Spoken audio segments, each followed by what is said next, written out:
Bienvenue à tous dans l'actualité. Aujourd'hui, l'actualité est très intense. J.D. Vance a mis Benjamin Netanyahu à sa place. Écoutez avec moi l'actualité de la journée.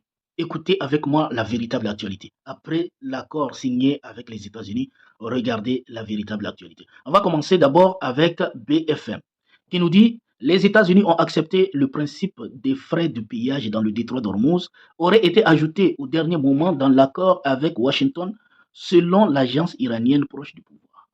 Au moment où les États-Unis étaient prêts à signer, ils sont venus rappeler aux États-Unis. Il ne faut pas oublier, la plus grande chose, c'est-à-dire les navires qui doivent passer doivent donner de l'argent. Nous devons encaisser de l'argent pour ça. Donc ils ont ajouté ça à la dernière minute.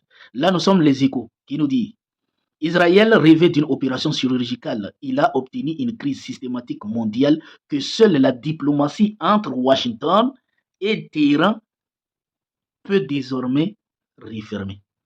Israël n'est même pas dans le cadre. Seul Téhéran et Washington peuvent refermer. Israël a gagné toutes les batailles militaires. Il vient de perdre la guerre. Et oui, parce qu'Israël pensait qu'au fait, essayer de bombarder des immeubles à Gaza, au Liban, etc., et tout ce qu'il a fait, en fait, c'était gagner la guerre. En réalité, c'était juste des batailles. Essayer de mettre des innocents en détresse, mais en réalité, la véritable bataille vient d'être vaincue, vient d'être gagnée par l'Iran. C'est ça la réalité, les gars. LCI nous dit de plus en plus contesté en Israël, Benjamin Netanyahu, candidat à un cinquième mandat. Il est contesté dans son propre pays. En fait, le monsieur, si vous voulez bien, il est coincé. C'est-à-dire, il ne peut pas aller vers l'arrière, il ne peut pas sortir de la politique, il est coincé. Parce que s'il sort de la politique, en fait, qu'est-ce qui se passe? En fait, il sera coincé par la justice qui l'attend. Et il ne peut pas reculer. C'est pour cela, bientôt, je vais vous faire une compilation de certains intellectuels israéliens qui dénoncent que Benjamin Netanyahu veut détruire l'État. Et vous allez comprendre que le projet est simple. Aujourd'hui, Benjamin Netanyahu s'en fout d'Israël, tout ce qui arrive. En réalité, ici, en fait, le projet de Benjamin Netanyahu n'est pas Israël, parce qu'en réalité, Israël veut le juger. Donc, pour lui, au fait, il se bat pour son ego personnel. Il a un pseudo-intellectuel que vous connaissez déjà sur les plateaux israéliens et sur les plateaux français qui nous dit, un soutien qui s'appelle Gilles William Goldmanen, qui nous dit vous n'imaginez pas l'état de solitude d'Israël aujourd'hui à la suite d'un mensonge métaphysique de Géno à Gaza. C'est-à-dire, il considère le génocide qui se passe à Gaza comme un mensonge métaphysique. Donc, il dit, en fait, à cause de ce mensonge, Israël est, est solitaire, est isolé, en fait.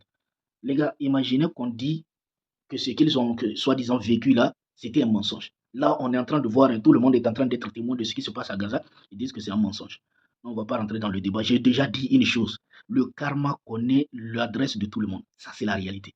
C'est-à-dire, ce qui est en train d'arriver à Israël aujourd'hui, c'est les conséquences du karma. Et j'adore cette philosophie parce qu'il y a quelqu'un qui disait, le karma connaît l'adresse de tout le monde. Tout ce que tu fais, ça te reviendra sur la face. Nous sommes sur BBC Afrique qui nous dit l'accord de cessez-le-feu entre les États-Unis et Israël représente un véritable cauchemar politique pour le Premier ministre Benjamin Netanyahu, car il ébranle les trois piliers de sa carrière politique et le place face à un nouveau dilemme en matière de sécurité. C'est fini, les gars. Je vous dis, c'est fini. Ceux qui ne croient pas, vous allez être étonnés. En tout cas, si vous suivez la chaîne, vous n'allez pas être étonné parce que vous serez informé de tout. Là, nous sommes sur Reuters qui nous dit le président Trump a adressé un rare réprimande publique aux tactiques militaires israéliens au Liban visant les militants du Hezbollah. Les militants. Israël les appelle des terreaux. Trump les appelle des militants. Les militants du Hezbollah, affirmant qu'il est inutile de bombarder des immeubles d'appartements entiers pour traquer des militants. Les gars, il y a du changement. Hein. Il y a du changement qui se fait là. Je vous ai dit, vous allez voir ce que J. Devance a dit d'Israël et de Benjamin Netanyahu. On va y revenir. Là, nous sommes sur Reuters qui nous dit exclusif. L'accord sur l'Iran inclut un fonds de 300 milliards de dollars, dont plus de la moitié déjà engagé selon une source. Et oui, les États-Unis vont payer. Ils ont bombardé, ils vont payer. L'Iran a déjà dit. En fait, si vous, j'ai toujours dit, faites une chose. Hein. L'Iran, en fait, tout ce qu'il dit, il le fait. Depuis qu'ils ont commencé le bombardement, l'Iran a dit tout ce que vous allez détruire, vous allez le payer. Et l'Iran a dit, peu importe comment vous allez faire, nous savons que vous allez payer. Et c'est ça la réalité. Ils n'ont pas cru. Et c'est ça qui est en train d'arriver. Et les États-Unis vont payer plus de 300 milliards de dollars. Là, nous sommes sur des Wall Street Journal qui nous dit, l'Iran peut immédiatement reprendre la vente de pétrole dans le cadre de l'accord de Trump pour mettre fin à la guerre. Les gars, 47 ans de sanctions tombées à l'eau. Qui sont ceux qui disent la guerre? Les gars, cherchez à ce que vos pays soient puissants et soient éduqués. Quand la jeunesse est éduquée, c'est comme ça que ça donne. L'Iran, en fait, la puissance de l'Iran, c'est que ce ne sont pas des abrutis, je vous dis. L'Iran, un pays qui a construit des intelligences comme ça, des gens complètement intelligents comme ça, je vous dis, l'Iran produit plus d'ingénieurs que la France et l'Allemagne réunis. C'est pas un petit pays, les gars. Quand tu fais comme ça, tu bases la jeunesse sur la connaissance, c'est pas un pays qu'on peut détruire. C'est ça la réalité. Là, nous sommes sur Forbes qui nous dit la guerre des États-Unis avec l'Iran a montré au régime qu'il peut fermer avec succès le détroit d'Ormuz, lui donnant un nouvel outil qu'il n'avait pas avant le conflit. Et oui, la guerre lui a donné un nouvel outil très puissant, que d'ailleurs Medvedev a qualifié de l'arme nucléaire la plus puissante au monde, qu'il a maintenant, qu'il n'avait pas auparavant, avant le conflit, sans rien empêcher de l'utiliser à nouveau. On conclut des évaluations des services de renseignement américains selon les rapports. C'est ça la réalité. C'est-à-dire que, au fait, même dans l'accord, l'Iran peut utiliser à tout moment le détroit d'Ormuz comme une arme s'il le veut. Là, nous sommes sur TRT français qui nous dit le ministre israélien de la Sécurité nationale, Itamar Ben-Gvir, et là, ça devient intéressant. Regardez ce qui se passe. Je vous ai dit, la rupture a déjà commencé entre les États-Unis et Israël. C'est foutu pour Israël. Parce que le seul soutien d'Israël, c'est les États-Unis, le seul véritable soutien. En fait. Tous les restes, là, les Français, là, les Européens, ils cherchent à se retirer. Mais puisque les États-Unis sont là, ils ne peuvent pas se retirer. Mais en réalité, si les États-Unis sortent, c'est fini, en fait. D'ailleurs, le seul véritable soutien d'Israël, c'est les États-Unis. Et regardez ce qui se passe. Déjà, les ministres ont commencé à être chassés des États-Unis. Là, on nous dit, le ministre israélien de la Sécurité nationale, Itamar Ben-Gvir, a annulé un voyage familial prévu aux États-Unis en raison de difficultés à obtenir un visa selon les médias israéliens. Imaginez un ministre israélien qui a des difficultés à obtenir un visa pour aller aux États-Unis. Habituellement, c'est chez eux là-bas. Ils vont quand ça les chante. Et là, on dit, tu viens pas. Et regardez ce qu'on nous dit. L'ambassade des États-Unis a informé Ben-Gvir qu'il devrait se présenter en personne pour fournir ses empreintes digitales biométriques dans le cadre de procédures de visa, rapporte le quotidien. Arrête. C'est tout simplement. Les choses ont changé, les gars. Je vous dis. The Washington Post. Alors que le prix du pétrole grimpe, l'Iran a saisi l'occasion pour réaliser de plus grands profits sur chaque baril vendu.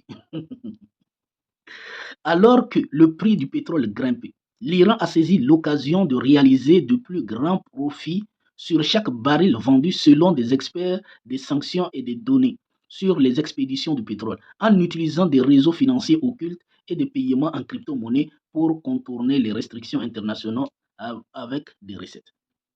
Là, nous sommes sur des New York Post. Que nous dit New York Post? L'administration Trump a rejeté. L'administration Trump a rejeté. L'administration Trump a rejeté la demande d'Israël de consulter les textes de l'accord avec l'Iran. Il a dit, s'il vous plaît, les accords que vous avez signés avec l'Iran, est-ce que je peux vérifier? Les États-Unis ont dit non. Tu peux rien. Les gars, vous comprenez, non? Le changement est déjà là. Et là, nous sommes sur le New York Post. Hein. On continue, les gars, toujours dans la bonne actualité. The Wall Street Journal encore. Qu'est-ce qu'il nous dit? L'Iran a tiré une leçon précieuse en revenant à la table des négociations. Il peut survivre au pire que les États-Unis peuvent lui infliger.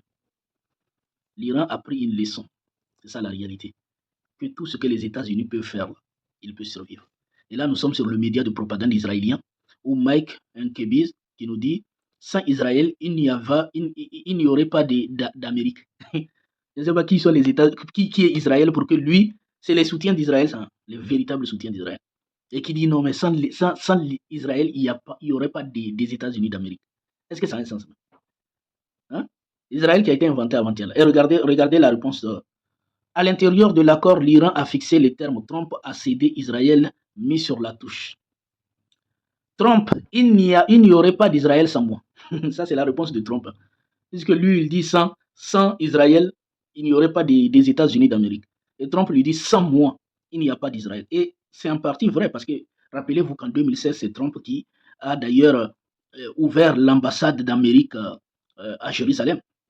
Et Trump a beaucoup fait. Et je vous ai déjà dit qu'au fait, Trump, il est le seul qui est tombé dans le piège de Benjamin Netanyahu. Donc Trump a bel et bien raison de dire que sans lui, il n'y aura pas d'Israël. Donc et ça, c'est une réponse très claire. Hein. Je vous dis, quand ça arrive à un moment où eux-mêmes, ils sont en train de se répondre comme ça, il faut savoir que la rupture est en train d'être inévitable.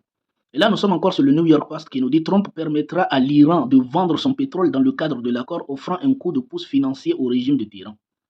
Ça, c'est la réalité. Quand tu gagnes la guerre, tu gagnes tout. C'est ça. Quand tu gagnes, tu gagnes. Tu es le vainqueur, tu es vainqueur, c'est tout.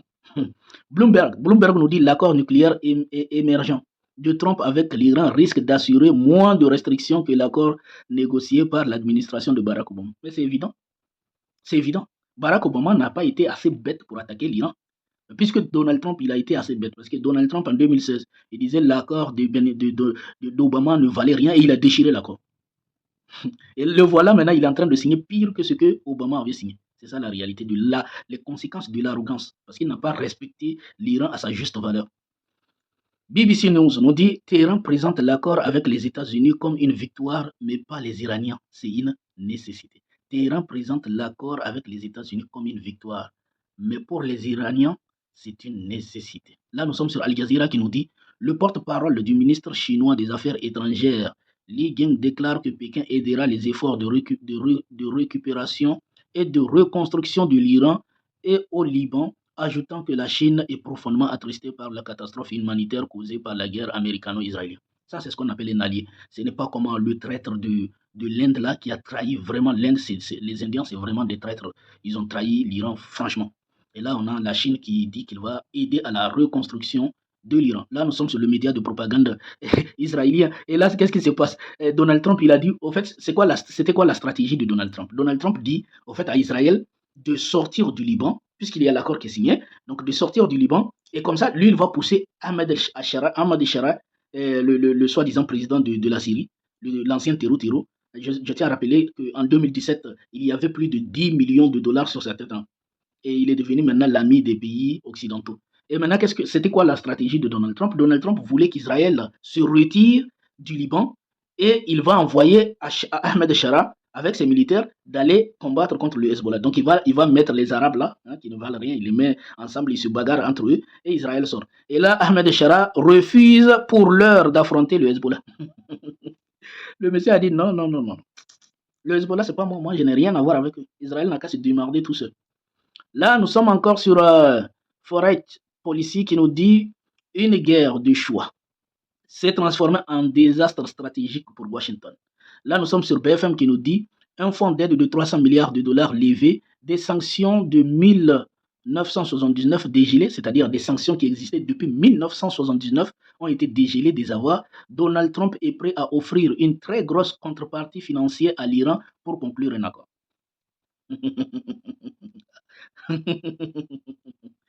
Ah, les gars, New York Post. Mais qu'est-ce que New York Post nous dit? Les gars, New York Post nous dit Donald Trump déclare qu'il n'a jamais été préoccupé par un changement de régime en Iran, affirme que les nouveaux dirigeants ne sont pas radicalisés. Ah, il dit au fait, non, moi je voulais pas de changement de régime. Ceux qui sont là, ils sont bons, ils sont pas trop méchants, ils sont pas trop radicalisés, ils sont bons. C'est-à-dire le monsieur tente de trouver des excuses pour justifier sa défaite. Défaite totale. Là, on nous dit le président Trump, l'Iran est désormais la 10e guerre que j'ai. Les gars, ça c'est Donald Trump. L'Iran est désormais la 10e guerre que j'ai mis fin. J'ai mis fin à 10 guerres. Donc lui, l'Iran là, c'est une guerre à laquelle il a mis fin. Il met ça sur son compteur. Il a mis fin à 10 guerres. RT, les gars, RT, c'est des comédiens. C'est des comédiens, tout simplement. RT nous dit Pentagone a utilisé l'IA Grok. Alors ça, je ne vais pas parler de ça. Je ne vais pas parler de ça parce que c'est-à-dire le Pentagone a utilisé l'IA Grok pour attaquer l'Iran. Donc, ça on peut savoir. Là, nous sommes sur BFM qui nous dit c'est un revers terrible. Benjamin Netanyahu, grand perdant de l'accord de paix entre l'Iran et les États-Unis. BFM. C'est un revers terrible. Benjamin Netanyahu, grand perdant de l'accord de paix entre l'Iran et les États-Unis. C'est ça, les conséquences de l'arrogance. C'est ça, le karma. Le karma te revient toujours. Et c'est ce qui est en train d'arriver. Il ne savait pas que ça allait se passer comme ça. Là, nous sommes sur Al Jazeera. Parce qu'il pensait qu'il avait le contrôle sur tout et qu'il pouvait faire 1000 visites aux États-Unis, aller faire tout ce qu'il veut. Et là, c'est en train de se retourner contre lui. Surtout qu'actuellement, c'est vraiment le très mouvant timing pour lui et pour Israël. Parce qu'actuellement, en fait, les États-Unis, même la jeunesse ne veut plus entendre parler d'Israël. Là, nous sommes sur Al Jazeera qui nous dit Dani Danon, l'ambassadeur d'Israël auprès de l'ONU, déclare que l'accord des États-Unis-Iran est très mauvais pour Israël. Les États-Unis et les nations du Golfe dans des commentaires aux médias israéliens, ajoutant que le président Trump a permis à Téhéran d'améliorer sa position. Ah, vous n'avez rien vu, les gars. C'est-à-dire que pour vous, c'est tellement foutu. Foutu à un tel niveau que aucun des dirigeants à venir des États-Unis ne va accepter d'aller se battre pour vous face à l'Iran. Donc, c'est-à-dire que votre plus grande carte, vous l'avez perdue, c'est fini. Et même la carte de l'intimidation qu'ils avaient, parce qu'avant, Israël avait la carte de l'intimidation. Il pouvait dire, je vous préviens que si vous faites ceci, je vais attaquer, je vais vous bombarder. Aujourd'hui, Téhéran n'a plus peur. Parce que Téhéran a démontré les limites d'Israël et les limites des États-Unis. Téhéran a démontré que le fameux dôme de fer, c'est un passoire en plastique. Ça ne vaut absolument rien. Nous sommes encore sur Al Jazeera. Le premier ministre indien Narendra Modi dit à Trump en marge du G7 que l'accord de paix US-Iran offre un nouvel espoir de paix et de stabilité au Moyen-Orient. Là, nous sommes encore sur BFM qui nous dit on ne peut pas baisser les bras à Tel Aviv. Les Israéliens s'opposent à la fin de la guerre à Liban. Ça, c'est les Israéliens, les petits comédiens qui sont dans leurs choses, là, les comédiens. Ils disent qu'ils ne veulent pas que la guerre se finisse. Je vous dis, ils vont déchanter. Je vous dis, hein, ils vont déchanter, vous allez voir. L'avenir est très très amer pour eux. C'est ça la réalité. Ils vont déchanter plus tard. Vous allez voir, c'est même pas précis. Là, nous sommes sur le média arrête. Israël a armé des colons. Regardez ce qu'ils font. Israël a armé des colons avec des milliers d'armes à feu. Désormais, il ne peut plus les contrôler. Voici un pays qui passe le temps à traiter d'autres de terreau et qui, lui, arme ses propres civils pour aller attaquer des civils des autres pays, comme le Liban, Gaza. C'est ça. Ça, c'est pas du terreau, ça. BFM. Cet argent va servir à créer la croissance. La France va recevoir un prêt européen de 15,1 milliards de dollars pour acheter des armes.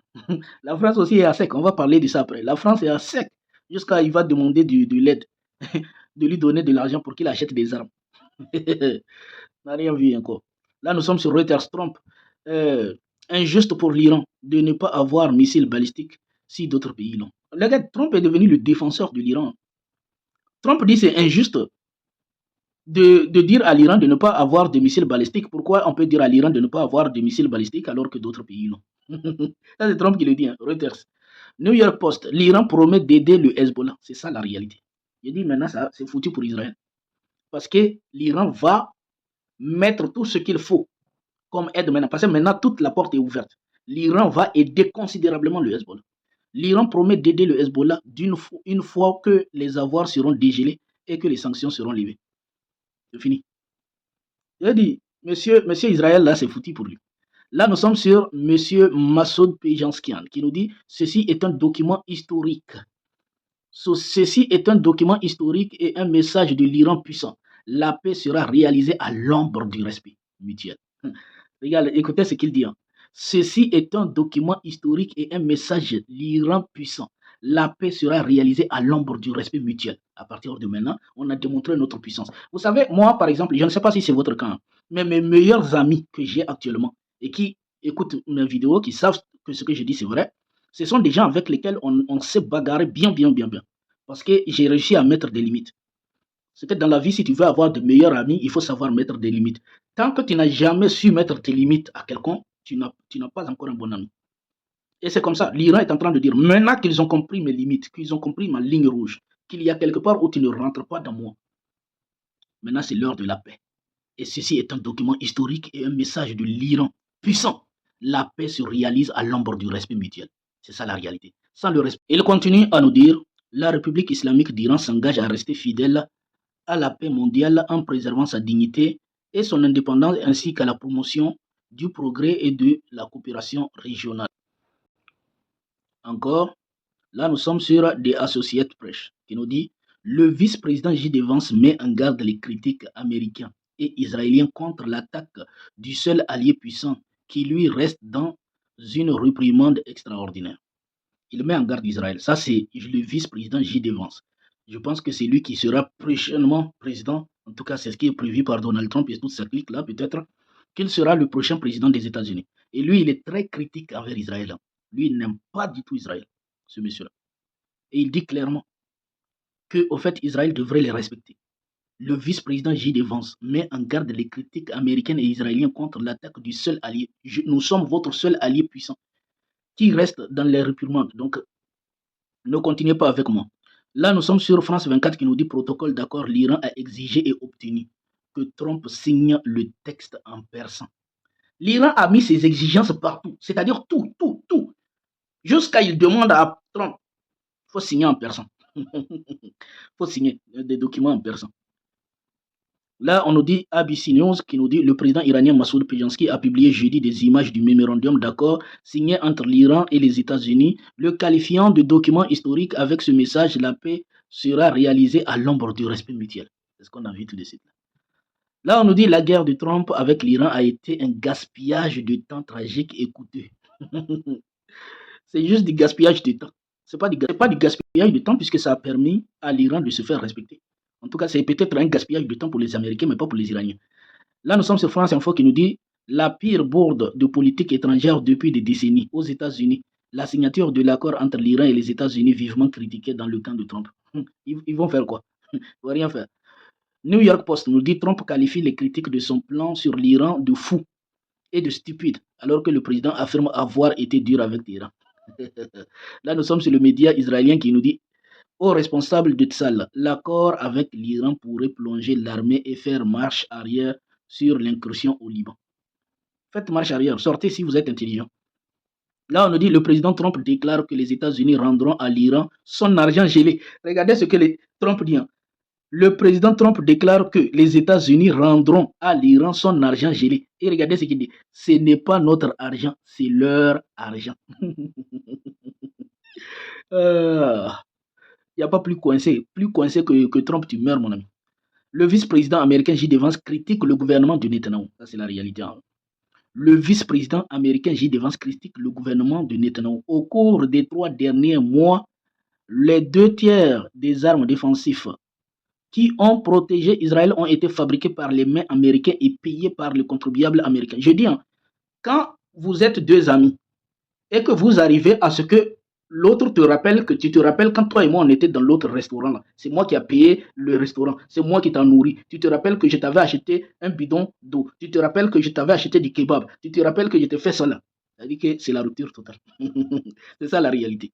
Donc quand J.D. Vance rappelle tout ce qu'ils ont fait à Israël, c'est pour dire arrêtez d'être lâche, arrêtez d'être ingrat envers nous. C'est nous qui vous avons aidé. Donc la rupture est en train d'être, les gars, c'est inévitable. Le problème d'Israël, et il continue en disant, le problème d'Israël n'est pas Trump. Toute personne en Israël qui pense que son plus gros problème est le président des États-Unis doit se réveiller et faire face à la réalité et à la situation dans laquelle se trouve son pays. Les gars, est-ce que vous imaginez? C'est brutal, on va lire, parce que moi, des textes comme ça, là, il faut lire 2 fois. Le vice-président J.D. Vance critique le gouvernement de Netanyahu. Au cours des 3 derniers mois, les 2 tiers des armes défensives qui ont protégé Israël ont été fabriqués par les mains américains et payés par les contribuables américains. Le problème d'Israël n'est pas Trump. Toute personne en Israël qui pense que son plus gros problème est le président des États-Unis doit se réveiller. Donc si tu es en train de dormir, réveille-toi. Doit se réveiller et faire face à la réalité de la situation dans laquelle se trouve son pays. C'est ça la vérité, les gars. Quelle vérité tranche, cache, les gars. Votre problème, ce n'est pas le président. Votre pays est dans une situation catastrophique. Qu'est-ce que cela signifie? Vous êtes foutus, les gars. Encore Massoud Pezeshkian qui nous dit ce texte est le reflet de la voix d'une nation qui n'a pas changé ni sa dignité, ni son indépendance contre aucune menace ni pression. Ce qui a été inscrit aujourd'hui est le résultat de la résilience nationale, de la nationalité politique et d'une diplomatie responsable. Là, on nous dit, le guide suprême iranien Mojtaba Khamenei déclare que le président Trump a utilisé toutes sortes de leviers par désespoir pour parvenir à l'accord avec l'Iran. Pendant que certains Américains et Israéliens sont en train de critiquer Donald Trump d'avoir signé un mauvais accord. Alors qu'ils ne savent pas que même le mauvais accord là qu'ils ont signé là, Donald Trump a chié, il a souffert avant de l'avoir. Les Iraniens ont dit, même mauvais accord là, on ne va pas te donner. Donc, eux, ils critiquent Donald Trump, ils oublient que même le mauvais accord là, Donald Trump a souffert avant de l'obtenir. Il a souffert d'abord avant d'obtenir ça. BFM, ça continue de chauffer pour Israël. On est en train de guerre leur soi-disant salle là-bas. BFM, guerre au Moyen-Orient. Le Hezbollah estime que l'accord avec les États-Unis est une grande victoire pour l'Iran. Le Figaro, le premier ministre israélien entend préserver la relation avec Washington malgré les désaccords sur le protocole d'accord conclu. Déjà, il n'a pas de... Je vous dis, ce qui l'intéresse n'est pas Israël, c'est sa peau. Il cherche à sauver sa propre peau. Parce qu'il sait que le seul soutien qu'il a, c'est, même si Donald Trump l'humilie, au fait, Donald Trump a réussi aussi à comprendre qu'en réalité, c'est lui qui a les cartes en main quand il s'agit d'Israël. Il devrait arrêter de se soumettre à Benjamin Netanyahu. C'est ça la réalité. Donc, Benjamin Netanyahu a compris qu'au fait, il est coincé. Il n'a pas d'autre issue que de suivre Donald Trump et d'accepter son sort. La réalité. Là, nous sommes sur le média Arrête qui nous dit le porte-parole de Netanyahu se retourne contre Trump, révélant une ingratitude israélienne plus profonde. Regardez, ça, c'est un média israélien qui dit le porte-parole est ingrat envers Trump. Quand il critique Trump, il est ingrat. C'est ça la réalité. Ce sont des ingrats. C'est ça la vérité, les gars. BFM. Guerre au Moyen-Orient, le Hezbollah libanais dit avoir repoussé une avancée israélienne dans le sud. Ils vont souffrir là-bas. C'est ça la réalité, les gars. Nous sommes sur Al Jazeera, encore qui nous dit la monnaie de l'Iran a bondi. Regardez très bien, les gars. L'Iran est en train d'encaisser de l'argent. La monnaie de l'Iran a bondi de plus de 15%. De plus de 15% face au dollar américain. Et son marché boursier a pulvérisé des records après le mémorandum d'accord américano-israélien visant à mettre fin à leur guerre, même si les biens de première nécessité restent coûteux. C'est pas ça qu'on vous demande. La monnaie est en train de monter, c'est ça la vérité. Tout est en train d'augmenter, c'est ça. Parce que la vie va s'améliorer en réalité, c'est ça la vérité. Après les sanctions, c'est fini. L'Iran est en train de gagner tout. Nous sommes sur le Figaro qui nous dit l'Iran a réitéré son intention de faire payer les navires franchissant le détroit d'Ormuz après une période de 60 jours sans frais prévus par le protocole d'accord. Donc, en fait, le protocole d'accord dit, au fait, l'Iran ne va pas percevoir de l'argent pendant 60 jours. Mais au-delà, il peut prendre de l'argent. Donc, ça veut dire que l'Iran, en fait, c'est juste pendant 60 jours. Mais après tout ça, il se fait de l'argent, bonnement. Trump accuse ses détracteurs d'être soit jaloux, soit stupides. Nous sommes sur The Washington Post qui nous dit actualité de dernière minute. Les dirigeants israéliens doivent se réveiller et sentir la réalité de leur isolement sur la scène internationale, a déclaré. Regardez qui parle, les gars. Je vous dis fracture, fracture et fracture. Division, division et division. Là, c'est J. Vance qui est en train de parler cache-cache. Et nous sommes sur The Washington Post. Actualité de dernière minute. Les dirigeants israéliens doivent se réveiller. Regardez comment il parle aux Israéliens. Il avait dit aux Israéliens de se réveiller et de comprendre que l'état dans lequel se trouve leur pays. Là, il s'adresse encore aux dirigeants israéliens. Ça, c'est J. Vance. Je vous dis, c'est fini, les gars. Il dit, les dirigeants israéliens doivent se réveiller. Les gars, regardez le langage qu'ils utilisent. Ce n'est plus la diplomatie. Hein. Tu peux pas, si c'est un langage diplomatique, on ne peut pas dire à son allié, les dirigeants israéliens doivent se réveiller et sentir la réalité de leur isolement de la scène internationale, a déclaré le vice-président J. Vance en réponse aux critiques israéliennes de l'accord conclu par l'administration Trump avec l'Iran. Ça, c'est plus dans la diplomatie, les gars. Là, nous sommes sur Time qui nous dit Vance a averti les dirigeants israéliens de ne pas attaquer le seul allié puissant qui lui reste dans le monde entier. Le seul allié qui lui reste dans le monde entier. Financial Times, le vice-président américain a déclaré que son message au gouvernement de Benjamin Netanyahu était que celui-ci devrait se rappeler que les États-Unis sont l'un des rares alliés israéliens dotés d'une influence mondiale, que le pays reçoit la majorité de ses armes par le biais de Washington. Les gars, ça, ce n'est plus la diplomatie. On est sorti dans les clashs, dans le trash talking, ou bien comment ils disent là. Là, nous sommes sur Arrête qui nous dit Israël perd du soutien aux États-Unis et dépense des dizaines de millions pour inverser la tendance. Il est en train de dépenser de l'argent pour essayer d'inverser la tendance, tellement il est rejeté. Personne ne soutient Israël actuellement. La jeunesse a ouvert les yeux. Et il est en train de dépenser de l'argent pour tenter de rallier les jeunes, mais personne ne veut. Reuters, le vice-président américain encore, J. Vance, a vivement critiqué les Israéliens opposés à l'accord d'Israël, affirmant que Trump est le seul allié puissant d'Israël dans une réprimande sanglante qui évoquait les milliards d'aides militaires américaines que le pays reçoit. En fait, vous êtes le mendiant qui reçoit de l'argent, on vous donne tout, on vous donne des armes, vous n'avez rien, on vous donne de l'argent, on vous donne tout, et vous voulez imposer vos réalités aux gens, vous voulez même critiquer celui qui vous nourrit, qui vous donne tout. Là, on dit c'est même pas un pays, c'est une base militaire. Mais puisque, en fait, actuellement, les États-Unis n'ont aucun intérêt à protéger Israël. Ça ne sert à rien, en fait. Et ils sont en train de comprendre. Je dis, l'avenir est très douloureux pour ces gens-là, les gars. Les gars, vous voyez comment je suis en train de suivre. Donc, il faut taper, ou bien comment on dit là. Il faut liker. Merci beaucoup. On se dit à très bientôt. J'espère que vous avez aimé l'actualité. On se dit à très bientôt. Portez-vous bien.